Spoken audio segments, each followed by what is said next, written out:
보시기 바랍니다. 마태복음 22장 37절에서 40절의 말씀이 되겠습니다. 제가 한 절, 여러분이 한 절 있습니다.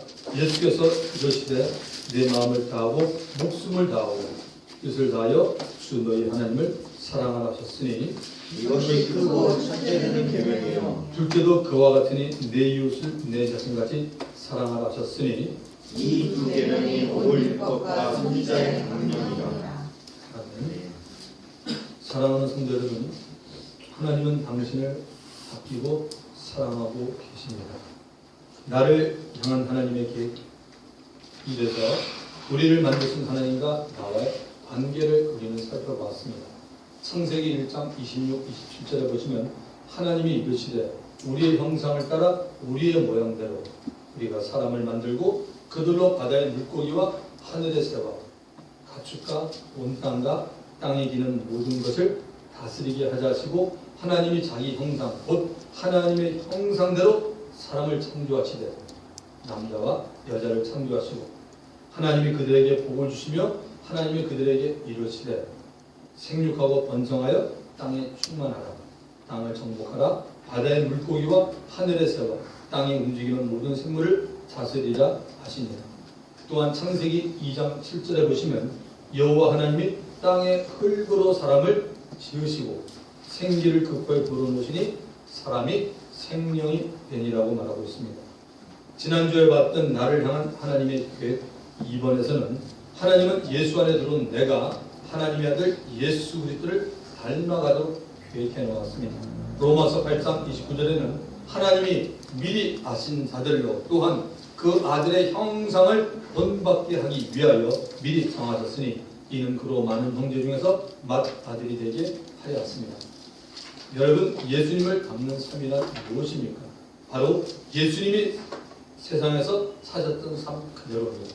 주님은 특히 두 가지를 두고 사셨습니다. 첫 번째는 겸손히 자신을 보내신 하나님 아버지의 뜻에 순종하며 사는 삶입니다. 예수님은 한 번도 자신을 보는 아버지에게 불순종한 적이 없습니다. 자기의 뜻을 함부로 나타낸 적이 한 번도 없습니다. 절대적으로 자신을 보내신 아버지의 뜻에 순종하며 사는 삶입니다. 두 번째는 하나님의 일을 하면서 살았습니다. 그냥 목수일만 하면서 사는 것이 아니라 하나님의 예수님에게 주신 그 사명, 그 하나님의 일을 하면서 사는 삶이었습니다. 이렇게 살 때 바로 하나님의 영광을 위한 삶으로 살게 되는 것입니다. 이 시간은 본문을 중심으로 나를 향한 하나님의 계획 세 번째에 대해서 살펴보겠습니다. 자, 37절을 가보시면 예수께서 이르시되 내 마음을 다하고 목숨을 다하고 뜻을 다하여 주 너희 하나님을 사랑하라 하셨으니 마음을 다하고 목숨을 다하고 뜻을 다하여 주 너희 하나님을 사랑하라. 하나님을 사랑하는 것은 하나님의 자녀라면 다 알고 있는 말씀입니다. 그런데 왜 하나님을 사랑하지 못하고 사랑하는 것이 어렵습니까? 그 이유는 하나님을 사랑하는 정도가 너무 무거워 보이기 때문입니다. 하나님을 사랑하려면 마음을 다하고 목숨을 다하고 뜻을 다하라고 하니까 아예 부담을 가지는 것입니다. 하나님이 나에게 무리한 요구를 하고 있다라고 생각합니다.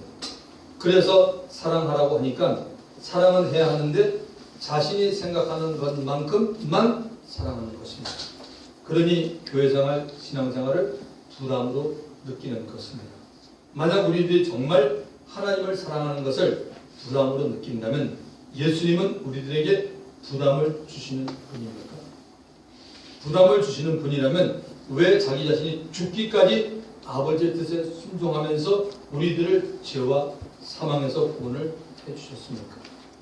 그뿐인 줄 아십니까? 로마서 8장 32절에는 자기 아들을 아끼지 아니하시고 우리 모든 사람을 위하여 내주신 이가 어찌 그 아들과 함께 모든 것을 은사로 주지 않겠느냐라고도 말하고 있습니다. 하나님은 우리에게 부담을 주는 분이 아니고 모든 좋은 것을 선물로 주는 분이라고 말하고 있습니다. 왜 우리들이 하나님의 말씀을 받을 때 부담을 느끼냐 하면 땅을 바라보면서 신앙생활을 하기 때문입니다. 만약에 저와 여러분들이 성경의 가르침대로 위를 바라보면 하나님이 말씀하는 뜻을 알려고 애를 쓰거나 고민을 할 것입니다. 성경의 모든 말씀은 땅을 바라보면서 살아가라고 주어진 말씀이 아닙니다. 의문이 생기십니까? 성경의 시작인 창세기 1장 1절을 보시면 태초에 하나님이 천지를 창조하십니다. 창조주 하나님에 의해서 모든 것이 시작이 되었습니다. 성경의 마지막은 어디입니까? 요한계시록 22장 19절에 보시면 만일 누구든지 이 책의 예언의 말씀에서 제하여 버리면 하나님이 이 책에 기록된 생명나무와 및 거룩한 성의 참회함을 제하여 버리시리라고 끝이 납니다. 하나님에 의해서 천국을 들어가기도 하고 들어가지 못하기도 한다는 것입니다. 사도 요한은 성경의 마지막 책인 요한계시록을 끝맺으면서 계시록의 주인공인 예수님께서 재림하신다는 말을 기록해 놓았습니다. 요한계시록 22장 20절부터 21절에 보시면 이것들을 증언하시니가 이르시되 내가 진실로 속히 오리라 하시거늘 아멘 주 예수여 오시옵소서. 마라나타죠. 아멘 주 예수여 오시옵소서. 주 예수의 은혜가 모든 자에게 있을지어다. 아멘입니다. 성경은 시작부터 끝까지 하늘에 계신 하나님 아버지를 보고 살아가라고 말합니다. 그 이유는 하나님은 모든 만물의 주인이며 절대 주권자이기 때문입니다. 위를 바라보고 하나님의 말씀을 보십시다. 부담을 전혀 느끼지 않게 됩니다. 오히려 나를 살리려는 하나님의 지혜를 알게 되어 감사하게 됩니다. 이제 다시 본문 31절의 말씀을 보겠습니다. 예수께서 이르시되 네 마음을 다하고 목숨을 다하고 뜻을 다하여 주의 너희 하나님을 사랑하라 하셨습니다. 왜 마음을 다하여 하나님을 사랑하라고 하십니까? 마음을 다하여 하나님을 사랑하면 마음에 다른 것으로 채워지지 않습니다. 마음에 하나님의 사랑으로 가득 차게 됩니다. 마치 풍선에 바람을 가득 채우고 나서 그 풍선을 열면 풍선으로부터 바람이 나오는 원리와 같습니다. 성경은 우리의 마음 안에 있는 것을 입으로 말한다고 했습니다. 마음을 다하여 하나님을 사랑하는 사람은 그 사람으로부터 하나님을 사랑하는 것이 나오고 보입니다. 반대로 마음을 다하여 하나님을 사랑하지 않는 사람은 그 사람으로부터 하나님을 사랑하는 것이 나오지도 않고 보이지도 않습니다. 눈에 보이지 않는 하나님을 사랑하는 사람은 하나님께 속한 모든 것을 사랑하고 있습니다. 하나님께 속한 모든 것 가운데 가장 귀한 것은 사랑입니다. 그래서 하나님을 사랑하는 사람은 사람을 사랑하게 되어 있습니다. 이러한 원리가 적용이 되기에 예수님께서 39절의 말씀을 하신 겁니다. 둘째도 그와 같으니 네 이웃을 내 몸같이 사랑하라 하셨으니 눈에 보이지 않는 하나님을 사랑한다면 그 증거로 하나님이 가장 귀하게 보는 사람들을 사랑해야 합니다. 그래서 요한일서 4장 20절에도 눈에 보이는 형제자매를 사랑하라고 말합니다. 그러므로 형제자매를 사랑하지 않는 사람은 하나님을 사랑하지 않는다라고 사도 요한은 단언해서 말합니다. 사랑하는 성도 여러분, 마귀를 이기는 비결 가운데 하나는 마음을 다하여 하나님을 사랑하는 것입니다. 아멘입니까? 하나님을 사랑하는 마음에는 미움과 다툼과 시기와 질투가 없어지게 되므로 마귀가 들어올 틈이 사라진다는 말씀입니다. 잠언서 4장 23절에는 무릇 지킬 만한 것보다 더욱 내 마음을 지키라. 생명의 근원이 이에서 남이라고 말합니다. 생명의 근원은 누구입니까? 하나님이십니다. 사람은 생명의 근원이신 하나님께로부터 지음을 받습니다. 하나님은 사람의 마음으로부터 생명의 근원이 쏟아 나오게 해주었습니다. 그러므로 사람은 마음에 하나님을 두고 있어야 합니다. 사람의 마음에 생명의 근원이신 하나님을 사랑하면 그 영적인 부요함이 얼마나 커져가겠습니까? 우리 모두는 다 하나님을 마음에 두고 있는 사람들입니다. 이 하나님을 둔 마음에 하나님을 사랑한다면 얼마나 기쁘고 좋겠습니까? 그래서 예수님은 우리들에게 마음을 다하여 하나님을 사랑하라고 말합니다. 우리에게 영적인 풍요함을 주기 위해서 마음을 다하여 하나님을 사랑하라고 말한 것입니다. 이제 두 번째, 왜 여러분 목숨을 다하여 하나님을 사랑하라고 하십니까? 하나님이 먼저 하나뿐인 아들 예수를 십자가에 달아 죽이면서까지 우리들을 사랑해 주셨기 때문입니다. 하나님께서 우리 한 사람 한 사람에 대해서 자신의 아들 예수를 죽여서라도 살려주고 싶은 가치를 부여해 주셨기 때문입니다. 이런 하나님의 사랑을 입은 자라면 우리들도 우리의 목숨을 다하여 하나님을 사랑하는 것이 마땅하기에 목숨을 다하여 하나님을 사랑하라고 한 것입니다. 또 우리들도 목숨을 다하여 하나님을 사랑하면 그 자체가 하나님이 우리를 정말로 사랑해서 자신의 아들 예수를 죽이면서까지 사랑하셨다는 것을 증명하는 셈이 되기도 하는 것입니다. 왜 뜻을 다하여 하나님을 사랑하라고 하십니까? 뜻을 다한다는 말은 무조건 아무 이유 없이 사랑하는 것이 아닙니다. 나의 자유의지를 다하여 사랑한다는 것입니다. 우리의 자유의지를 다하여 하나님을 사랑하는 것이 최고의 결정이라는 것을 알고 사랑하는 것입니다. 한마디로 후회 없이 사랑하라는 것입니다. 우리가 연애할 때 보면 청춘 남녀들이 그런 얘기를 하죠. 후회 없이 사랑하라. 근데 우리가 정말 후회 없이 사랑할 대상은 뭐냐? 하나님 아버지입니다. 우리가 땅에 살지만 위를 바라보고 하나님이 말씀한 대로 살려면 예수님을 닮아가는 제자로 살아야 합니다. 마음을 다하고 목숨을 다하고 뜻을 다하여 하나님을 사랑하면 예수님의 참된 제자가 되어야 합니다. 어떻게 예수님의 제자가 됩니까? 예수님의 제자는 그냥 가만히 있거나 교회에 출석만 한다고 다 되는 것은 아닙니다. 예수 믿었다고 다 예수님의 제자가 되지 못합니다. 예수님의 제자는 훈련을 통해서 만들어집니다. 예수님의 제자가 되기 위해 성경은 두 가지를 말하고 있습니다. 첫 번째는 예수님의 말씀에 거해야 합니다. 요한복음 8장 31절, 그러므로 예수께서 자기를 믿은 유대인들에게 이르시되 너희가 내 말에 거하면 참 내 제자가 되고라고 말씀했습니다. 말씀에 거한다는 말은 말씀과 함께 사는 것을 말합니다. 그렇게 하기 위해서는 말씀을 읽고 배워야 합니다. 우리 각 사람이 말씀을 읽어야 하고 배워야 합니다. 여러분들이 말씀을 읽지 않았거나 혹은 읽어도 형식적으로 읽었을 경우, 그리고 말씀을 배우지 않았을 경우, 혹은 배운 지 오래되었는데 배움을 멈춘 경우라면 예수님의 제자로서의 삶을 살 수가 없습니다.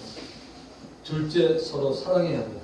요한복음 13장 34절 35절에 보면 새 계명을 너희에게 주노니 서로 사랑하라.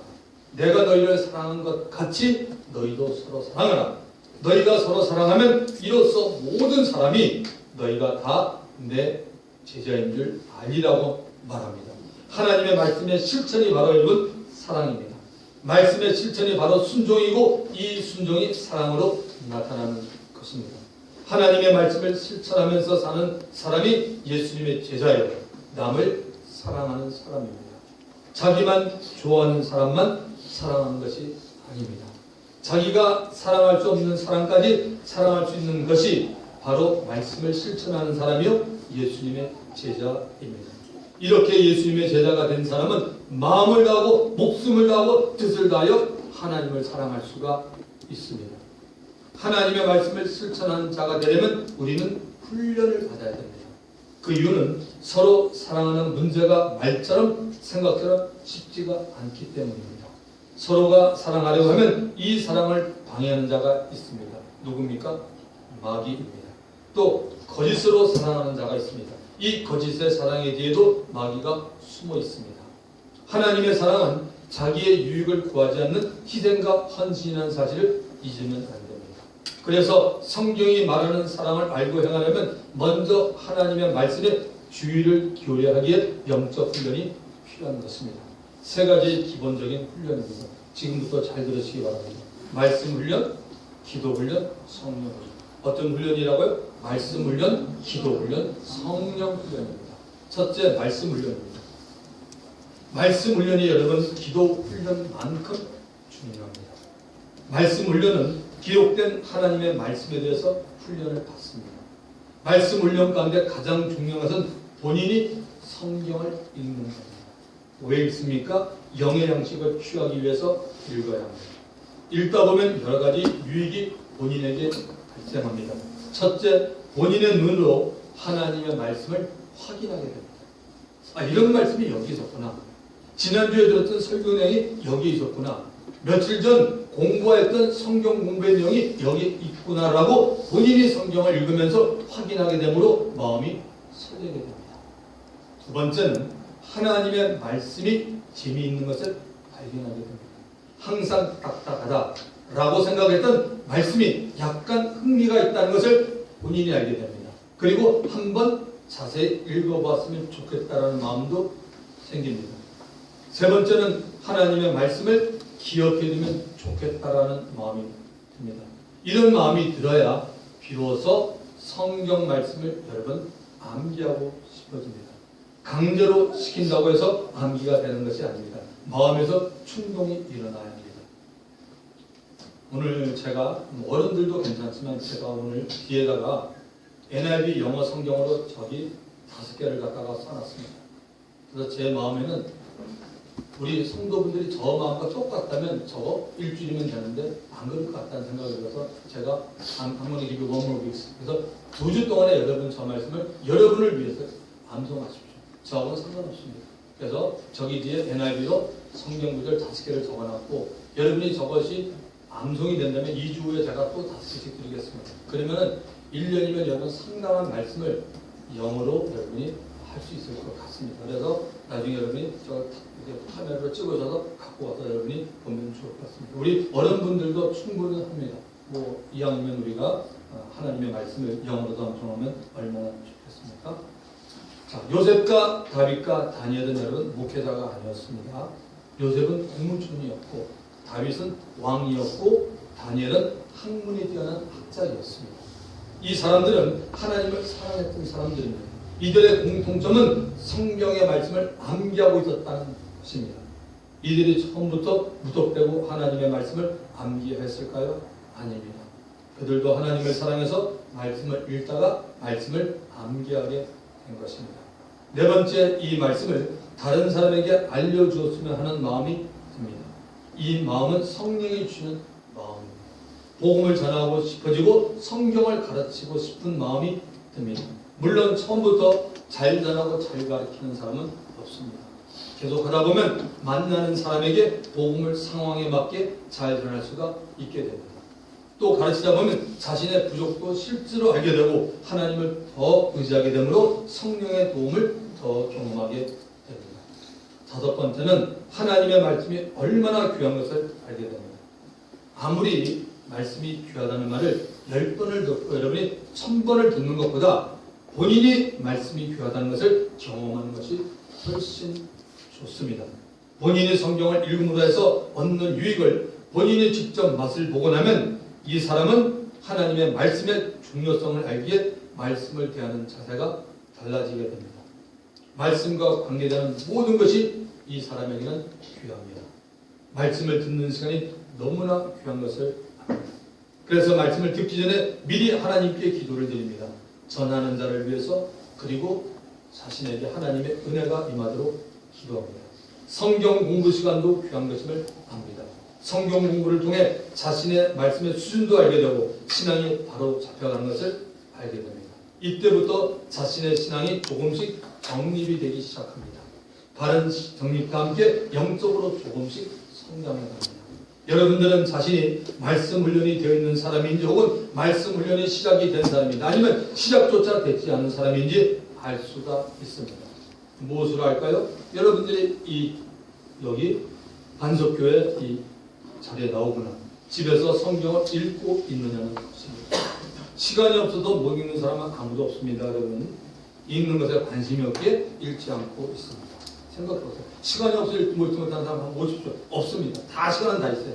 사람은 다 누구나 좋은 것을 하게 되는 게 인간입니다. 네. 여러분들이 성경을 읽고 또 읽고 꼼꼼히 읽다 보면 성령께서 읽은 말씀을 기억나게 해주시고 그 말씀을 깨닫게 해주시고 삶에 적용하도록 해주십니다. 물론 여러분 가운데는 세상 일이 바빠 시간이 없어 쫓길 때도 있겠죠. 그러나 여러분들은 지혜로운 사람들이 되어야 합니다. 없는 시간을 잘 사용하시고 관리할 줄 알아야 합니다. 에베소서 5장 16, 17절에 사도 바울은 이렇게 말합니다. 세월을 아끼라 때가 악하니라. 그러므로 어리석은 자가 되지 말고 오직 주의 뜻이 무엇인가 이해하라고 말합니다. 주님의 뜻이 무엇인지 이해를 못하고 신앙생활을 하다 보면 세월을 낭비한다는 겁니다. 하나님의 영광을 위해서 시간을 사용하지 않는다면 그 세월은 참으로 의미 없는 그냥 지나간 세월입니다. 저와 여러분이 보낸 세월이 고생과 땀으로 보낸 세월입니까? 그 고생과 땀으로 보낸 세월도 나와 내 가족만을 위해서 보냈다면 하나님에게는 아무런 할 말이 없는 세월이 됩니다. 저와 여러분을 사랑하시는 하나님의 눈과 하나님의 생각으로 세상을 살아가기를 주 이름으로 축원합니다. 두 번째, 기도 훈련입니다. 훈련 가운데 가장 어려운 훈련이 바로 이 기도의 훈련입니다. 해보신 분은 알아요. 기도가 가장 힘이 들고 어려운 것은 기도는 하나님의 뜻을 구하는 것이고 또한 자기 자신과의 싸움이기도 한 것이 기도입니다. 내 뜻을 주장하고 가지고 사는 것은 아주 쉬운 일입니다. 사람은 누구나 다 자기 생각과 자기 마음대로 살기 때문입니다. 그러나 하나님의 뜻을 구하고 그 구한 하나님의 뜻대로 사는 것은 자기를 버려야 하는 문제입니다. 그러므로 기도로서 자기의 생각과 뜻을 버려야 합니다. 기도 훈련에서 가장 중요한 것은 기도는 습관을 갖는 일입니다. 습관에는 좋은 습관과 나쁜 습관이 있습니다. 습관이라는 것은 몸에 배어있는 것, 젖은 것을 말합니다. 좋은 습관은 계속 간직해야 하고 나쁜 습관은 우리가 버려야 합니다. 하나님이 볼 때 좋은 습관을 만들어 나가시기 바랍니다. 기도하는 습관은 아주 좋은 습관입니다. 성경을 읽는 습관도 아주 좋은 습관입니다. 유익한 신앙의 서적을 종종 보는 것도 좋은 습관입니다. 말을 절약하는 습관도 좋은 습관입니다. 나쁜 얘기나 부정적인 말에 귀를 기울이지 않는 것도 좋은 습관입니다. 남에게 베푸는 습관도 아주 좋은 습관입니다. 기도하는 습관을 갖기 위해서 어떻게 해야 합니까? 말과 생각을 하지 말고 무조건 무릎을 꿇고 하나님 앞에 앉아 있는 것부터 배워야 합니다. 그리고 입을 열어서 기도해야 합니다. 기도 시간을 정해놓고 그리고 기도할 제목을 가지고 기도해야 합니다. 어느 정도 몸에 배기 시작하면 기도 제목 없이도 성령께 매달릴 수 있습니다. 시간에 구애받지 않고 기도할 수 있습니다. 그러므로 이왕 기도를 하려면 성령 세례를 여러 번 받아야 됩니다. 그래서 저희 교회는 이제 1월, 3월, 5월, 7월, 9월, 11월 1년에 6번 마지막 주 금요일날 우리가 성령 대망회를 할 겁니다. 여기에서 여러분 성령 세례 받지 않은 분들 성령 세례 받았지만 아직까지 충만하지 않고 방언도 이렇게 나오지 않는 분들은 나와서 기도하면서 방언도 받으시죠. 왜? 방언은 다른 사람이 아니라 본인에게 유익하다고 성경이 누누이 말하고 있습니다. 같은 목회자끼리도 방언 기도하는 분과 안 하는 것은 기도의 그 깊이가 틀려요. 어떤 영적인 자랑을 얘기하는 부분이 아니고 성경이 말하고 있기 때문에 방언 기도는 정말 저는 저에게 여러분에게 귀하다는 사실을 꼭 기억하셔야 됩니다. 기도를 하지 않는 사람은 기도를 하지 않고도 하나님 앞에 내 힘으로 살겠다고 선언하는 것과 똑같습니다. 하나님께 응답을 받지 않아도 신앙생활을 잘할 수 있다는 것과 같습니다. 참으로 마귀가 좋아하는 생각임에 틀림이 없습니다. 마음을 정하시고 계획을 세워 기도해 보시기 바랍니다. 하루의 시작을 기도를 하고 마침을 기도하는 것이 참 좋습니다. 이렇게 기도를 시작하고 계속하는 것이 기도의 훈련입니다. 훈련이 잘 된 사람이 실전에 강한 사람입니다. 기도는 영적 생활의 필수입니다. 기도를 많이 한 사람을 마귀가 정말 무서워합니다. 예수님께서도 벙어리 되고 기모거리 된 귀신을 아이에게 쫓아내신 후에 제자들에게 기도 외에는 다른 것으로 이건 누가 나가지 않는다라고 마가복음 9장 29절에 말씀하셨습니다. 기도를 하면 하나님에 대한 믿음이 견고해지기 때문에 그 사람의 마음에 담대함과 평안이 임합니다. 명심하십시오. 기도는 반드시 해야 됩니다. 기도하지 않으면 마귀의 유혹에 쉽게 넘어갑니다. 기도 훈련에 각자가 다 동참하시기를 주의 이름으로 축원을 드립니다. 마지막으로 성령 훈련입니다. 성령 훈련에서 가장 중요한 것은 먼저 우리 각 사람이 성령님을 얼마나 알고 있느냐는 것입니다. 알지를 못한다면 성령 훈련이라고 말을 하는 것조차 잘못된 것입니다.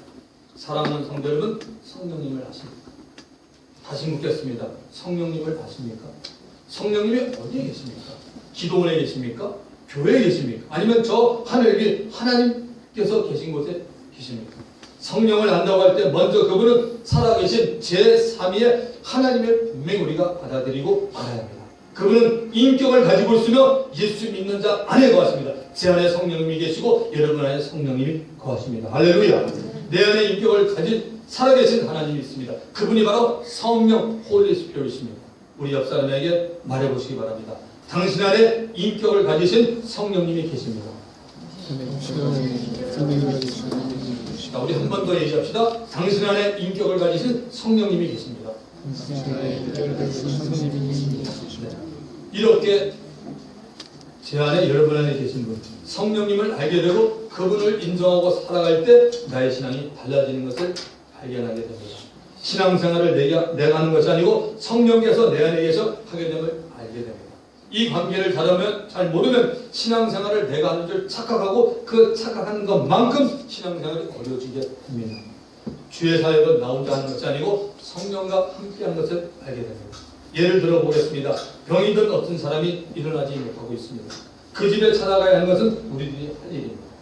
가서 복음을 전하고 병든 사람에게 기도해야 하는 일도 우리의 일입니다. 그러면 성령님의 일은 여기서 무엇입니까?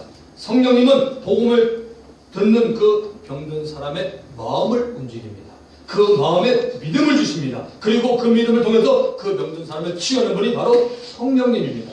이렇게 성령에 대해서 더하라는 훈련을 하나님의 말씀과 함께 배워나가야 합니다.